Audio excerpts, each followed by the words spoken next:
तर आज आपण डब्यासाठी मेथीची भाजी बनवलेली आहे। सध्या मेथीची भाजी खूप महाग आहे। मी 50 रुपयाला जुडी आणली होती।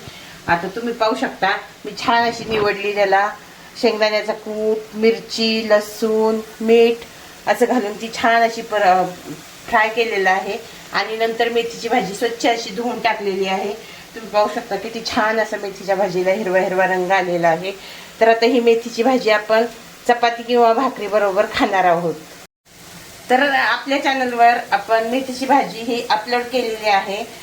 तर आपल्या मेथीची भाजी खूप अशी व्हायरल झाली होती, तर हा मी शॉर्ट व्हिडिओ बनवलेला आहे, हा पण तुम्ही पहा। आणि ह्या भाजीची रेसिपी काय मी शॉर्ट व्हिडिओमध्ये टाकलेली नाही, मोठ्या व्हिडिओमध्ये आपली टाकलेली आहे, तर तुम्ही मोठा व्हिडिओ पाहू शकता। तर बघा आपली छान अशी चपाती झालेली आहे, मेथीची भाजी झालेली आहे आणि हे बघा कढी पण झालेली आहे। तर जेवणाचाही बेत झालेला आहे आणि डब्याची मेथीची भाजी आणि चपाती झालेली आहे। तर आपली कढी इतकी छान अशी कढी झालेली आहे, तुम्ही पाहू शकता। तुम्ही अशाच प्रकारे जेवण बनवा।